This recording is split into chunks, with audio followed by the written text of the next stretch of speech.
அனைத்து கால்நடை நண்பர்களுக்கும் வணக்கம். உங்க கால்நடை நண்பன் ஜேடிகே பேசுறேன். ஒரு மாட்டுக்கு ஜுரம் அடிக்குது அப்படின்னா என்ன பண்ணணும் அப்படின்னு ஒரு நண்பர் கேட்டிருந்தாரு. அதுலயும் எனக்கு ரொம்ப பிடிச்சமான விஷயம் என்ன அப்படின்னு பாத்தீங்கன்னா, அந்த மாட்டுக்கு எவ்வளவு டெம்பரேச்சர் இருக்கு அப்படின்றத ஒரு தெர்மோமீட்டர் வச்சு 103.6 இருக்கு சார், என்ன பண்ணணும்னு கேட்டிருந்தாங்க. அருமையான விஷயம். ஏன்னா ஒவ்வொரு விவசாயியும் வச்சிருக்க வேண்டிய ஒரு முக்கியமான ஒரு பொருள் அப்படின்னு பாத்தீங்கன்னா அது இந்த தெர்மோமீட்டர். நீங்க இந்த 100 டிகிரி செல்சியஸ்க்கு மேல இருக்கு, அனலா கொதிக்குது அப்படின்னா முதல் உதவியா என்ன பண்ணலாம் அப்படின்றத மட்டும் நான் சொல்றேன். தயவு செய்து நீங்களாம் மாத்திரையெல்லாம் வாங்கி போடாதீங்க.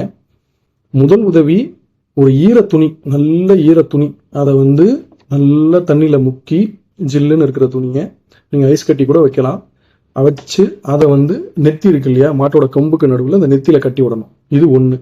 ரெண்டாவது, ரொம்ப ஜுரமா இருக்கு அப்படின்னா ஐஸ் பேக் வீட்டில் இருக்கு அப்படின்னா அந்த ஐஸ் பேக்கை கூட நூலில் கட்டி தலையில வைக்கலாம்.